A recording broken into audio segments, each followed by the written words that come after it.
왜 남자들은 이런 달달한 로맨스 소설을 별로 재밌다고 여기지 않는 걸까요? 심지어는 약간 여성적인 남성의 얼굴을 더 잘생겼다고 대답을 합니다. 왜 그럴까요?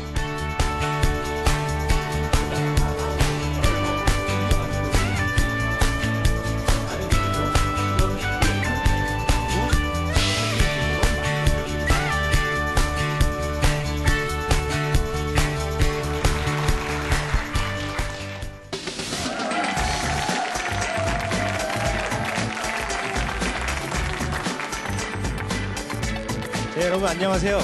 쉽고 재미있고 듣고 나서 뭔가 남겨갈 수 있는 과학 강연 사과나무의 MC 고산입니다. 반갑습니다.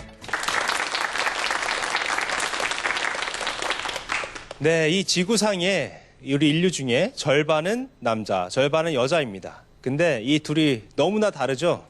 그래서 화성에서 온 남자, 금성에서 온 여자라는 그런 표현도 있습니다. 근데 이 둘을 서로 이해하는 것은 굉장히 중요한 일입니다. 왜냐하면 함께 어우러져서 살아가기 때문입니다. 오늘 이렇게 다른 두 개의 성을 이해하기 위한 하나의 새로운 그 틀을 오늘 제공해 주실 분을 모시겠습니다. 오늘 이야기를 어떤 방식으로 풀어주실 거냐면요. 남자들은 로맨스 소설을 읽을 때 별로 감흥을 못 느낀대요. 근데 반면에 여자들은 이런 소설을 너무 좋아한답니다. 과연 왜 이럴까라는 질문에서부터 우리 남자와 여자를 한번 비교 분석해 보겠습니다. 그렇다면 오늘 강연을 맡아주실 분은 어떤 분일까요? 함께 만나보시죠.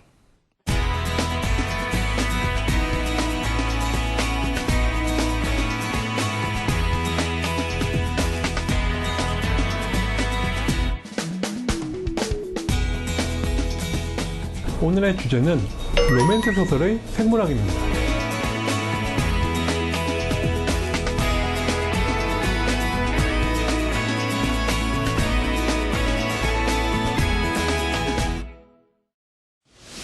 예, 오늘 강연을 맡아주실 전중환 교수님을 무대로 모시겠습니다. 큰 박수로 맞이해주십시오.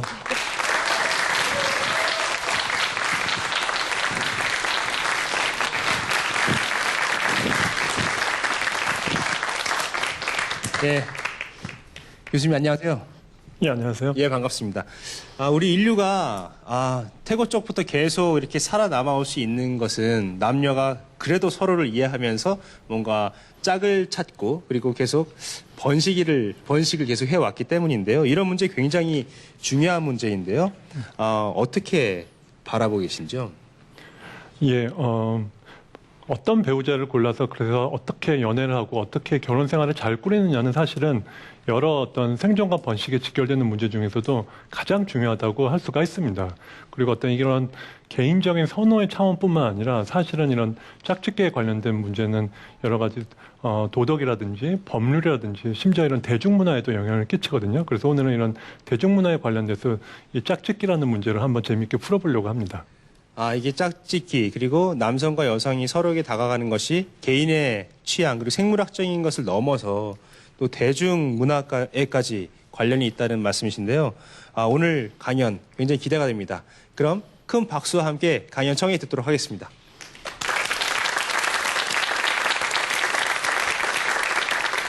예, 오늘은 로맨스 소설을 생물학적인 관점에서 풀어보려고 하는데요. 먼저 로맨스 소설을 뭔지 잘 모르는 남자분들을 위해서 좀 맛을 보여드리겠습니다. 단지 네가 내 옆에 있기만을 바랐을 뿐인데 하준의 시선이 느릿하게 가비의 눈, 코, 입술을 차례대로 훑어 내려갔다. 예, 저는 사실 읽기가 어려운데요. 이런 로맨스 소설을 많은 사람들, 특히 여성분들은 매우 좋아합니다. 이런 로맨스 소설은 1970년대에 할리퀸 로맨스라는 미국 소설을 우리나라 말로 번역한 것들이 크게 국내에도 인기를 끌었고요. 그리고 80년대, 90년대 이후에 이런 로맨스 소설을 영화화한 로맨틱 코미디 영화나 드라마들이 역시 큰 인기를 끌었습니다. 여러분들 아마 뭐 파리의 연인이라든지 이런 것들 기억하실 거고요. 그리고 최근 들어서는 웹소설과 전자책의 형태로도 이런 새로운 매체를 통해서도 로맨스 소설이 큰 인기를 끌고 있습니다. 그래서 포털 사이트에는 이런 웹소설을 전문적으로 다루는 섹션이 있고요. 그리고 여기에서 주로 로맨스 소설이 가장 큰 인기를 끌고 있습니다. 그리고 이런 인터넷 서점에서 보면은요, 전자책 베스트셀러 1위는 항상 로맨스 소설입니다. 그리고 이런 로맨스 소설은 비단 우리나라에서만 인기가 있는 게 아니라요. 그 미국에서가 사실은 원조입니다. 미국에서는 전체 페이퍼백의 40%가 이런 로맨스 소설일 정도로 큰 인기를 끌고 있습니다. 그래서 왜 로맨스 소설은 많은 사람들, 특히 여성들에게 인기를 끌까요? 그리고 상대적으로 왜 남자들은 이런 달달한 로맨스 소설을 별로 재밌다고 여기지 않는 걸까요? 오늘은 그 문제를 한번 다뤄보겠습니다. 진화의 관점에서 말씀을 드리려고 하는데요. 여러분들은 혹시 진화라고 하면은 공룡이라든지 암모나이트, 화석 뭐 이런 거를 아니면 보시는 것처럼 수렵 채집 생활을 했었던 우리의 원시 조상들을 떠올릴지도 모르겠습니다. 분명히 이런 과거에 수백만 년 전의 생활에는 어떤 전자책이라든지 로맨틱 드라마가 없었죠. 근데 진화의 관점이 로맨스 소설은 진화의 산물이기 때문이죠.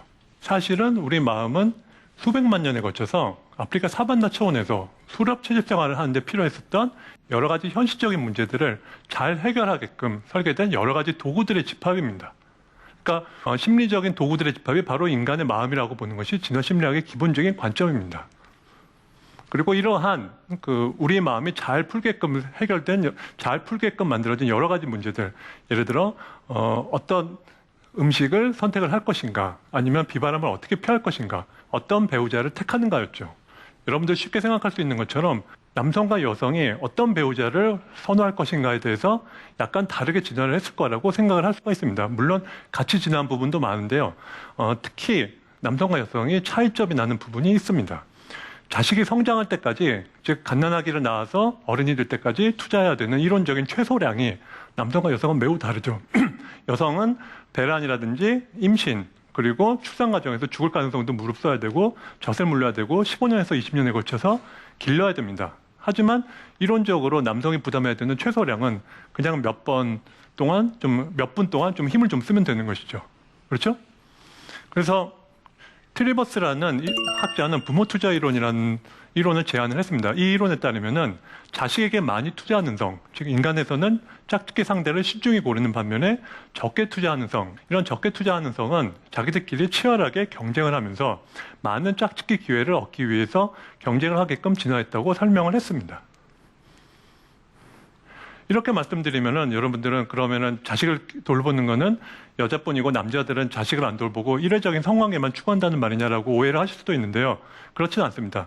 특히 인간 같은 경우에는 다른 영장류와 달리 아빠도 투자를 많이 합니다. 즉 우리 인간은 엄마랑 아빠가 합심해서 그 15년에서 20년에 걸쳐서 갓난아기가 어른이 될 때까지 자식을 돌보게끔 진화를 했습니다. 그러나 그 와중에서도 어떤 이런 혼의 관계가 일어나는 것이, 즉 난잡한 일부 일처제를 진화한 것이 바로 인간의 본성인 것이죠. 한번 생각해 보죠. 아까도 말씀드린 것처럼 우리 인간은 남성이건 여성이건 결혼 상대자를 고를 때는 신중히 잘 고르도록 진화를 했습니다. 왜냐하면은 결혼해서 자식을 낳고 키우는 데 있어서는 남성이건 여성이건 많이 투자를 하니까요. 하지만 그럼에도 불구하고 여기 한 남성을 생각을 해보죠. 이 남성은 아내와의 사이에서 4명의 자식을 낳아서 길렀습니다.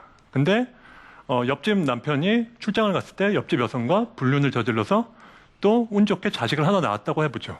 그러면은 이 별로 크지 않은 노력으로 이 남성은 평생 아내와의 관계에서 얻은 자식의 25%를 비교적 크지 않은 노력을 듣고 얻은 겁니다.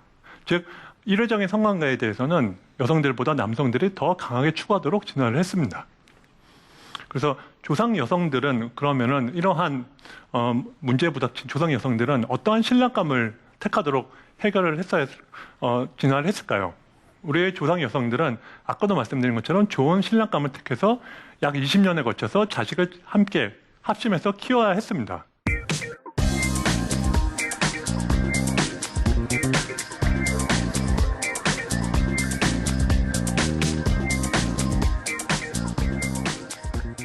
오랜 기간에 걸쳐서 중요한 경제적인 자원들을 공급할 능력이 있는 신랑감을 선호하게끔 진화를 했습니다. 즉 미래의 경제적인 전망이 밝은 남성을 여성들은 선호하게끔 진화를 했죠. 학벌이라든지 아니면 의대나 법대를 선호하는 경향도 마찬가지로 설명이 될 수가 있습니다. 그래서 37개 문화권에서 어떤 사람을 선호하는지 남녀의 심리를 조사한 연구에 따르면요. 보시는 것처럼 37개국 전부에서 결혼 상대자의 잠재적인 경제적인 전망을 더 중시한 쪽은 남성이 아니라 여성이었습니다. 보시는 것처럼 빅금은 남성들인데요. 까만 막대, 즉 까만 막대가 여성의 심리인데 여성들이 훨씬 더 모든 나라에서 여성들이 중시했다는 것을 알 수가 있죠. 마찬가지로 사회적인 지위도 여성들은 남성들보다 더 그 결혼 상대들을 고를 때 중시하도록 진화를 했습니다. 사회적인 지위가 높은 남성은 그 지위를 활용해서 많은 자원을 제공을 할 수가 있었으니까요. 그리고 자원을 투자한 능력만으로는 부족하죠. 이 남편이 어느 날 갑자기 바람을 피워서 더 이상 월급 봉투를 안 갖다 주면 곤란하니까요. 그래서 나만을 한눈 팔지 않고 나만을 사랑해줄 이런 사랑과 정서적인 헌신도 우리의 조상 여성들은 매우 신랑감을 고를 때 중시하도록 진화를 했습니다. 그리고 옛날에는 경찰도 없었죠. 긴급구조 119도 없었죠. 따라서 가족을 신체적으로 혼자서 보살펴야 되기 때문에 우리의 조상 여성들은 가족들을 물리적으로 신체적으로 보호해줄 키가 크고 멋있는 이런 운동 능력이 멋진 남성도 역시 신랑감으로 선호하도록 진화를 했습니다. 여러분들 다들 아시는 것처럼 박지성 선수는 뭐 외모는 사실 겸손하게 생겼죠. 하지만 최근에 이런 미녀 아나운서와 약혼식을 한 것을 알 수 있듯이 이런 키가 크고 운동 능력이 높은 남성들에 대한 선호도 우리 조상 여성들은 진화를 한 것이죠. 물론 그렇다고 해서 우리 조상 여성들이 잘생긴 남성을 선호하지 않는다는 건 아닙니다. 당연히 신체적인 매력도 선호를 하는데요. 그리고 이런 매력적인 얼굴을 만드는 중요한 요인 중에 하나가 이런 성호르몬으로 우리가 알 수가 있는 우수한 유전적인 자질인데요. 예를 들어 여러분들 아시는 것처럼 성호르몬은 남성은 테스토스테론 호르몬, 여성은 에스트로겐 호르몬이 있는데요. 이런 성호르몬은 비싼 호르몬입니다. 그러니까 면역 기능에 부담을 주기 때문에 원래 유전적인 자질이 우수한 사람만 이런 성호르몬을 많이 발현시킬 수가 있습니다. 따라서 우리가 비싼 외제 스포츠카는 원래 돈이 많은 사람만 끌고 다닐 수 있는 것처럼 이런 성호르몬의 영향을 많이 받은 사람은 그만큼 유전적인 자질이 우수하다는 것을 정직하게 광고를 합니다. 그래서 보시는 것처럼 남성적인 터프가이의 얼굴을 한 사람들도 여성들에게 선호를 받으려고 기대를 할 수가 있고요. 그리고 이런 여성적인 얼굴을 한 여성도 우수한 유전적인 자질을 광고하는 격이기 때문에 남성들에게 선호를 받으려고 기대를 할 수가 있습니다. 그래서 실제로 우리가 연구를 해보면은 보시는 것처럼 왼쪽에 여성의 평균적인 얼굴이 있고요. 가운데에 남성적인 여성 얼굴, 그리고 오른쪽에 여성적인 여성의 얼굴이 있는데요. 남성들에게 물어보면은 이런 여성적인 여성의 얼굴이 가장 매력적이라고 대답을 합니다. 그러면은 같은 실험을 여성들에게 할 수가 있겠죠. 보시는 것처럼 평균적인 남성의 얼굴, 그리고 남성적인 남성의 얼굴, 그리고 여성적인 남성의 얼굴 하면은 이론적으로는 남성적인 남성의 얼굴, 터프가이 얼굴 한 사람이 유전적인 자질이 우수하니까 여성들은 가운데 얼굴이 가장 잘생겼다고 대답을 해야 될 것 같은데 실제로는 그렇지 않습니다. 여성들은 평균적인 얼굴, 심지어는 약간 여성적인 남성의 얼굴을 더 잘생겼다고 대답을 합니다. 왜 그럴까요? 왜 남성들은 아주 멋있는 험악한 터프가이 얼굴보다는 이런 나긋나긋한 꽃미남 같은 이런 남성이 더 잘생겼다고 할까요? 여기에 대한 설명은요. 우수한 유전자를 가져가지고 다른 남성들을 찍어 놓을 수 있는 남성, 동시에 한 여성에게만 정착을 해서 가족에게 충실한 남성은 서로 상충관계이기 때문입니다. 그러니까 이러한 우수한 유전자를 가진 남성은 한 여자에게 정착을 하지 않고 바람을 많이 피죠. 반면에 이렇게 우수한 유전자가 없어가지고 예를 들어 뭐 만년 과장이긴 합니다만 대신 이런 사람들은 바람 피울 염려가 없기 때문에 매달 꼬박꼬박 월급 봉투를 잘 가져다 주죠. 그러니까 여성들은 우수한 유전자를 가졌으면서 나에게 정착할 남성은 거의 없기 때문에 이런 두 사이에서 정충을 해야 된다는 겁니다. 그래서 절충을 해야 되기 때문에 이런 설명을 뒷받침해 주는 증거가요. 배란주기에 따라서 얼굴에 대한 선호도가 변한다는 건데요. 여성들은 임신 가능성이 낮을 때에는 상대적으로 이런 꽃미남을 닮은 나긋나긋한 남성의 얼굴을 선호를 합니다.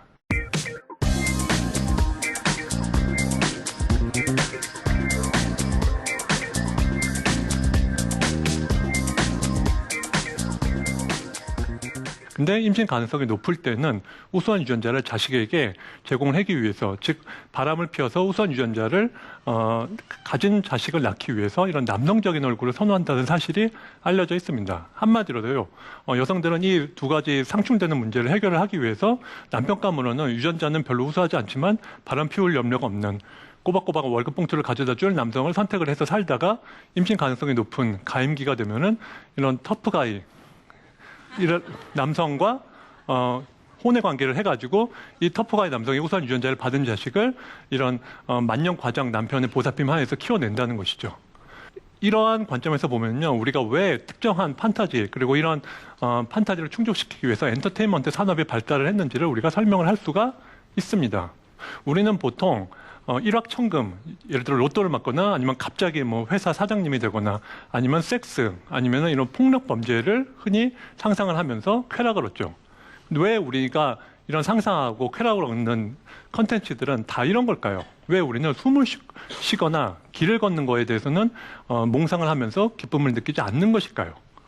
여기에 대한 진화 심리학자들의 설명은 이런 사건들은 빈도는 극히 낮지만은 일단 일어나면 우리의 번식을 엄청나게 높여주거나 낮춰줄 수 있는 사건들을 우리는 몽상을 한다는 겁니다. 예를 들어 일확천금을 얻게 되면은 자 로또를 맞았으면 이거를 다른 사람들에게 알려야 되나 먼저 예금을 해야 되나 어때야 되나 이런 여러 가지 중요한 일들을 해결을 해야 되기 때문에 빈도는 극히 낮지만 일단 일어나면은 아주 중요한 일이 되기 때문에 평소에 그에 대한 정보를 갈구하고 그리고 내가 어떻게 행동을 할지 반복해서 시뮬레이션하는 과정에서 기쁨을 얻도록 진화가 되었다는 것이죠. 예를 들어 포르노그래피 같은 경우에는 남성들의 경우에서 가장 빈도는 극히 낮지만은 번식을 극적으로 높여줄 수 있는 그런 세상입니다. 즉 젊고 아름다운 여성과 어떤 정서적인 헌신 없이 그야말로 무차별적으로 성교하는 세상이 남성들에게는 빈도는 극히 낮지만 번식을 엄청나게 높여줄 수 있는 사건이죠. 반면에 로맨스 소설은 여성들에게 있어서 빈도는 낮지만은 번식을 엄청나게 높여줄 수 있는 그런 사건입니다. 즉 강하고 우수한 유전자를 가진 그러나 바람을 피울 염려가 많은 남성이 여주인공을 만나서 개과천선을 해가지고 나에게만 어떤 평생의 헌신을 맹세를 하는 그래서 해피엔딩으로 끝나는 것이 바로 여성들에게 있어서 유전자도 우수하면서 좋은 아빠가 된 그런 남성을 만나는 가장 번식의 성공적인 그런 사건인 것이죠. 그래서 여러분들 아시는 것처럼 모든 로맨스 소설은 이런 해피엔딩으로 끝납니다. 시리즈가 될 수가 없죠. 모든 소설은 거기서 끝나고 해피엔딩으로 마무리가 돼야 되기 때문이죠. 그래서 로맨스 소설에서는요, 그 로맨스 소설에 있는 독자들은 여주인공을 자신과 동일시하고요. 그리고 로맨스 소설의 남자 주인공들은 아까도 말씀드린 것 같은 우수한 유전자를 가졌고 그리고 결코 한 여자에게 정착을 하지 않을 것 같은 남성이 여성을 만나서 그야말로 영원한 사랑을 맹신하는 그런 과정을 그리고 있습니다. 그래서 성공한 로맨스 소설 45권의 남자 주인공을 분석을 하면은요, 부유함이라든지 경제적인 자원은 필수적인 여건이 아니었습니다. 바로 45권 모두에서 나타나는 것은 정서적인 헌신이었다는 것이죠. 그래서 로맨스 소설의 남자 주인공은 이런 전사인데 낭만적인, 즉 낭만적인 전사라는 것이죠. 실제로 유전자가 우수한 현실 세계의 전사들은 결코 한 여자에게 잘 정착을 하지 않습니다. 이렇게 많은 사람들과 바람을 피우는데요. 그러니까 여성들은 그렇지 않은, 즉 남자 주인공이 여주인공을 만나서 변화를 하는 것을 계속 몽상을 하면서 기쁨을 얻는 것이죠. 그래서 정리해서 말씀드리면은 이러한 낮은 빈도로 일어나지만은 우리의 번식을 크게 높여주는 사건들을 우리는 평소에 몽상을 하면서 기쁨을 얻게끔 진화되었고, 여성의 경우에는 이러한 사건이 바로 우수한 유전자를 가진 그러나 까칠한 냉소적인 결코 한 여자에게 정착을 하지 않을 그런 못된 나쁜 남자가 여주인공을 만나서 개과천선해서 적어도 여주인공에게는 영원한 사랑을 맹세하고 친절하고 따뜻한 남자로 돌변하는 과정을 우리가 여성 독자들은 자꾸 감상을 하면서 기쁨을 얻게끔 진화가 된 것입니다. 예, 마치겠습니다.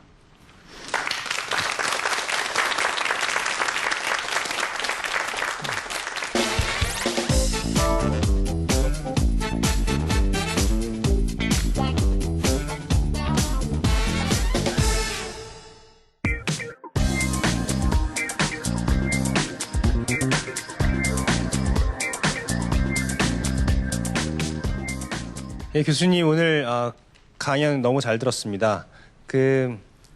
로맨스 소설을 왜 여자들이 좋아하는가? 로맨스 소설에는 거기에 등장하는 주인공들은 두 가지 측면, 유전적으로도 우월한 측면, 그리고 또 이 사회에서 어떤 정서적인 헌신을 하는 가족에게 헌신하는 모든 그런 캐릭터가 한꺼번에 융합되어 있는 그런 비현실적인 존재이기 때문에 또 좋아한다 이런 말씀을 해주셨는데요. 참 복잡한 것 같아요. 그 배우자를 만날 때도 이런 어떤 본능적인 측면이 있고 또 사회에서의 어떤 역할에서부터 기인하는 그런 사회적인 그런 판단 기준이 또 상존하는 게 참 재미있는 그런 포인트 같습니다. 근데 제가 그 강연 들으면서 하나 궁금한 게 생겼는데요. 교수님께서 이렇게 진화 심리학, 진화 생물학에 대해서 쭉 말씀을 하실 때 가장 기본적인 전제가 남성들은 혹은 뭐 인류는 자신의 후세, 자신의 아이를 더 많이 번식시키는 것이 아주 커다란 목적이다. 그리고 그들이 더 우월하게 잘 살아남는 것이 큰 목적이다라고 말씀을 하시는 것 같은데 그런 게 많이 대전제처럼 보이는데 그렇다면 그렇게 되기 위해서 마치 우리 유전자가 우리 내부에서 우리를 막 조종하는 것처럼 그런 말씀을 해주셨던 것 같은 그런 느낌 받았습니다. 이 부분에 대해서 조금 더 설명해 주실 수 있을까요? 예, 많은 분들이 그렇게 질문을 하시는데요. 그러니까 나는 한 번도 이렇게 내 유전자를 퍼뜨리려고 노력한 적이 없는데 왜 인간의 모든 행동을 궁극적으로는 유전자를 퍼뜨리기 위한 목적과 의도가 있는 것처럼 설명을 하느냐 이렇게 질문을 많이 하시는데요. 그렇지 않습니다. 우리는 우리의 심리적인 동기는 여러분들 아시는 것처럼 배고픔을 충족을 한다든지 아니면 사회적인 지위를 상승시킨다든지 아니면 행복을 추구를 한다든지 아니면은 바람직한 배우자를 얻는다든지 이런 여러 가지 그야말로 우리가 다 아는 여러 가지 동기들이 진화가 된 거고요. 결코 그런 동기 중에 유전자를 퍼뜨리려는 동기는 진화가 되지 않았습니다. 다만 이러한 진짜 현실적인 동기들, 지위 상승이라든지 배우자를 얻는다든지 음식을 잘 확보를 한다든지 이런 여러 가지 현실적인 동기들은 전부 마치 과거에서 생존과 번식에 유리하게 작용을 하려고 애를 썼는 것처럼 행동했었던 그러한 조상들이 있었기 때문에 오늘날 우리 모두는 그런 어떤 배고픔에 대한 욕구 충족이라든지 아니면은 사회적인 지위를 상상하기 위한 이런 욕구들을 진화를 시킨 것이죠. 결코 우리는 의식적으로도 무의식적으로도 유전자를 퍼뜨리라는 그런 명령을 받는 것은 절대 아닙니다. 그냥 우리는 과거에 이런 생존과 번식에 유리했었던 여러 가지 심리적인 형질들을 지금까지도 갖고 있는 거죠. 그래서 실제로 진화 심리학자 중에 결혼을 했어도 자식 안 낳고 혼자 사는 진화 심리학자들도 많이 있습니다. 아, 네. 그러니까 그 유전자가 마치 이기적인 유전자라는 책도 있지만 네. 유전자가 뭐 사람을 조종하는 것처럼 그렇게 얘기가 되기도 하지만 그런 게 아니라 네, 그게 이렇게 아닙니다. 쭉 정말 진화의 과정을 거쳐온 그 결과물을 토대로 되돌려봤을 때 네. 마치 이런 것 같이 설명을 할 수 있다. 예, 네. 이런 말씀이십니다. 예, 그러니까 우리는 과거의 생존과 번식에 유리하게 작용했었던 네. 여러 가지 형질들을 지금도 갖고 있는 것이죠. 남자, 여자, 그리고 배우자 이런 얘기를 하니까요. 좀 눈을 반짝반짝 하시면서 열심히 듣는 분들이 많이 계셨는데 혹시 방청객들 중에서 질문 있으신 분 있으면 질문 받는 시간 갖도록 하겠습니다. 아까 여성적인 얼굴을 가진 여성은 그 우선 유전자를 많이 보유했다고 했는데 그럼 우크라이나는 미녀의 나라라고 할 정도로 예쁜 여성들이 많은데 그럼 나라별로 우수한 유전자 보유의 차이가 있는지 있다면 왜 그런지 궁금합니다. 정말 날카로운 질문인데요. 예, 우크라이나에서는 뭐 김태희 씨가 밭을 메고 있다고 할 정도로 미녀들이 많은데 예, 이런 현상에 대해서 그럼 우크라이나 여성들은 정말 유전적으로 강력한 그런 유전자를 보유하고 있느냐 너무나 날카로운 질문을 해주셨는데요. 교수님 답변 부탁드리겠습니다. 일단 우크라이나가 정말로 미녀가 많은지는 좀 더 객관적으로 검증돼야 될 문제인 것 같고요. 근데 이런 건 있겠죠. 그러니까 예를 들어 어떤 나라는 뭐 기근이 많이 된다든지 아니면 뭐 홍수가 많이 된다든지 해서 음식물을 확보하기 어려우면은 당연히 그 남성이건 여성이건 어떤 신체적인 매력을 충분히 발현을 시키지 못하겠죠. 그래서 어떤 이런 자원을 음식물을 충분히 확보하지 못하는 그런 나라의 경우에는 상대적으로 예를 들어 쉽게 생각할 수 있는 것처럼 피부도 더 푸석푸석하고 그렇죠? 그리고 키도 많이 자라지 않을 것이라고 우리가 생각을 할 수가 있잖아요. 그렇게 본다면은 각국에서 이런 어떤 미남 미녀의 비율이 나라마다 달라지는 것도 충분히 가능하겠죠. 네, 우크라이나 제가 한번 가본 적이 있는데 거기 곡창지대로 되게 유명하잖아요. 네, 와 정말 땅에다가 뭐 뿌리기만 하면은 엄청나게 많은 굉장히 그 작황이 굉장히 좋은 그런 지역이거든요. 그래서 교수님 말씀하신 게 뭐 한편으로는 그럴 수도 있겠다 하는 그런 생각도 좀 들기도 합니다. 예, 오늘 교수님 모시고 왜 여성들이 로맨스 소설을 좋아하는가라는 제목으로 그 안에 숨어 있는 아주 유전적인 그런 이유들 그리고 또 이런 사회 문화적인 그런 원인들이 얼마나 함께 엉켜 있는지 이를 한번 잘 들여다볼 수 있는 그런 시간이었던 것 같습니다. 예, 교수님 오늘 강연 감사합니다.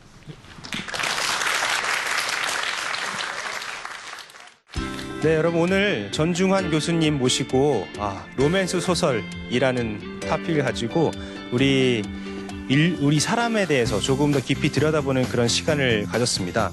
여러분들 어떻게 느끼셨을지 모르겠습니다. 우리의 그런 감정, 배우자를 향한 그런 감정을 이렇게 과학적인 잣대로 들여다보는 것에 대해서 어떤 분들은 이거 좀 너무 냉혹하다, 냉철하고 딱딱하다라고 생각하셨을 수도 있고, 또 반면으로 조금 더 투명하게 뭔가 우리 자신을 되돌아볼 수 있는 그런 기회가 됐을 수도 있을 것 같다는 그런 생각이 듭니다.